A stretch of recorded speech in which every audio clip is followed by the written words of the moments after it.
So here are my hot takes as an independent voter and a regular person.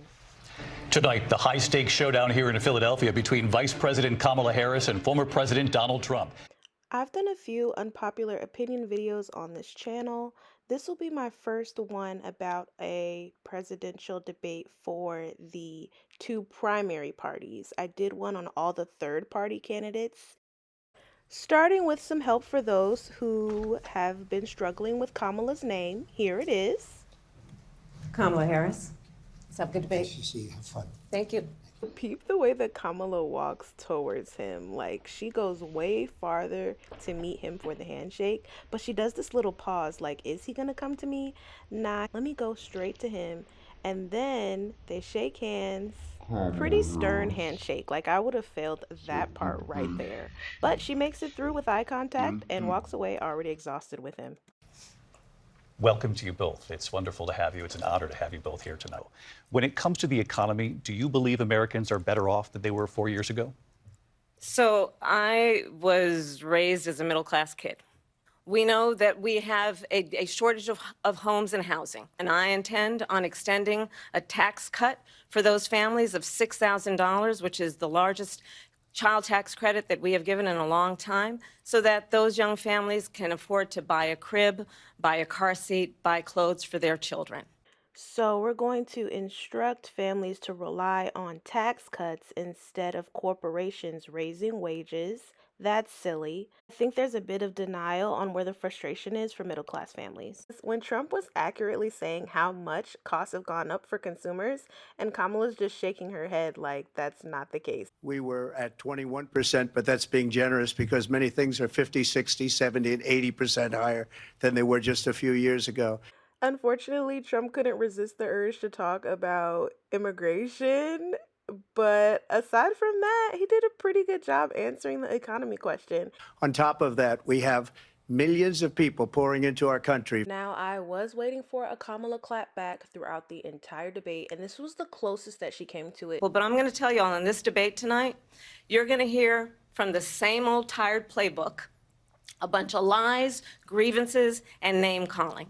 What you're going to hear tonight is a detailed and dangerous plan called Project 2025 that the former president intends on implementing. Have nothing to do with Project 2025.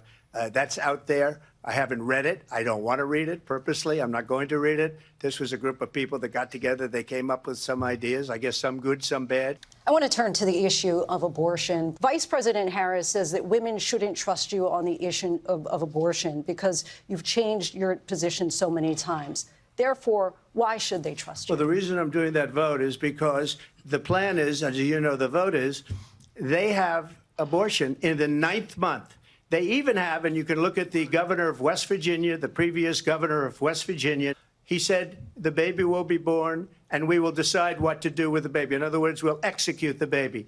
And that's why I did that. The fact that he's incorrectly stating that the Democratic Party champions the loss of life after birth is the ridiculous part that was fact-checked immediately. You also said you would use local police. How would you deport 11 million undocumented immigrants? I know you believe that number is much higher. Take us through this. What does this look like? Will authorities be going door to door in this country? Yeah. Do you know that crime in Venezuela and crime in countries all over the world is way down? You know why? Because they've taken their criminals off the street and they've given them to her to put into our country. Crime is down all over the world except here. Crime here is up and through the roof. Trump's statement of crime being through the roof in the U.S. was also fact-checked immediately, but he did vehemently refute that. Trump, as you know, the FBI says overall violent crime is actually coming down in this country. But Vice Excuse me, President the Harris, FBI they were defrauding statements. They didn't include the worst cities. And what followed were statements that I think Kamala couldn't wait to say on the debate stage. Coming from someone who has been prosecuted for national security crimes, economic crimes, election interference, has been found liable for sexual assault, and his next big court appearance is in November at his own criminal sentencing. I know you say that your values have not changed. So then why have so many of your policy positions changed? So my values have not changed, and I'm going to discuss every at least every point that you've made. Now, I think that she's trying to prove something here, but she put her foot in her mouth with the environmentalists on this one. I have not banned fracking as Vice President of the United States. And in fact, I was the tie-breaking vote on the Inflation Reduction Act, which opened new leases for fracking. She was big on defund the police. With Kamala being a cop, I think this ranked in like the top 5 most nonsensical statements that Trump made on the stage. They'll go back to destroying our country, and oil will be dead, fossil fuel will be dead, we'll go back to windmills, and we'll go back to solar. Someone in the comments tell me, when were we ever dependent on alternative energy sources like wind and solar as a country? I think that would be great. Netanyahu said there's not a deal in the making. President Biden has not been able to break through the stalemate. How would you do it? Well, let's understand how we got here. On October 7, Hamas. Come on, is Hamas really how we got here? Is that really the case? I think Hamas is a response to the historic deprivation and oppression that's been happening to Palestine for the past 4+ decades. But if she wants to go that route, I think she's already lost this question. Trump, how would you negotiate with Netanyahu and also Hamas in order to get the hostages out and prevent the killing of more innocent civilians in Gaza? If I were president, it would have never started. If I were president, Russia would have never, ever. I know Putin very well. So, like with the Israeli-Palestinian conflict, this question was also a stalemate as Trump conflates with the war in the Ukraine, really highlighting his failure to understand the nuances of foreign policy. However, both parties dance around their relationships with foreign leaders. You said she went to negotiate with Vladimir Putin. Vice President Harris, have you ever met Vladimir Putin? Can you clarify tonight? Yet again, I said it at the beginning of this debate, you're going to hear a bunch of lies coming from this fellow. And that is another one. When I went to meet with President Zelensky, I've now met with him over 5 times. The reality is it has been about standing as America always should, as a leader upholding international rules and norms. It is well known he exchanged love letters with Kim Jong-un. After that, the issue of race came up in a very peculiar way. Rather than talking about race relations in America, or maybe even reparations, or how to fix racial tension, this is how race was discussed. I want to move on now to race and politics in this country. Mr. President, you recently said of Vice President Harris, quote, "I didn't know she was black until a number of years ago when she happened to turn black." And I don't care. I don't care what she is. I don't care.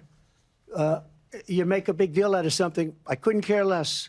Whatever she wants to be is okay with me. Now, I'm playing my black card here when I say that Kamala answered this question with the most that I would ever think any black person would answer it like. Just say you blackity black, girl. We see in each other a friend. We see in each other a neighbor.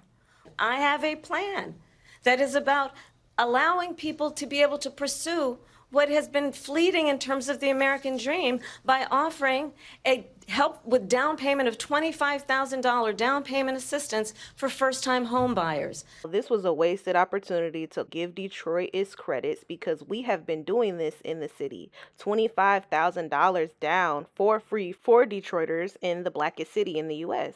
Do you have a plan, and can you tell us what it is? Obamacare was lousy health care. I have concepts of a plan. I'm not president right now.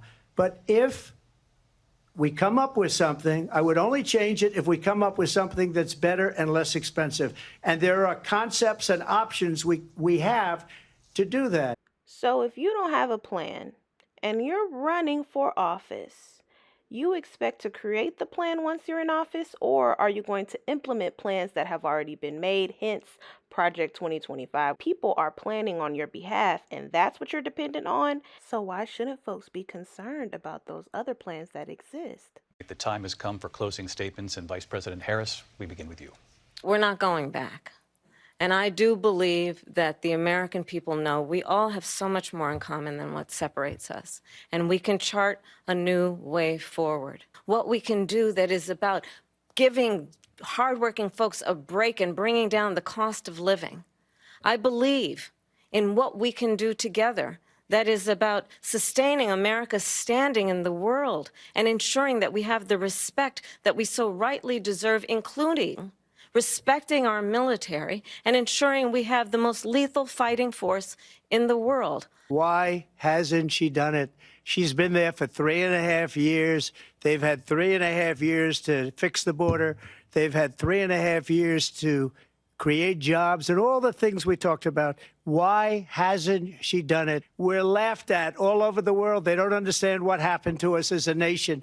We're not a leader. We don't have any idea what's going on. We have wars going on in the Middle East. We have wars going on with Russia and Ukraine. We're going to end up in a third world war, and it'll be a war like no other because of nuclear weapons, the power of weaponry. That is our ABC News presidential debate from here in Philadelphia. So overall, I think Trump won the economy question, Kamala won the abortion question, foreign policy was a stalemate.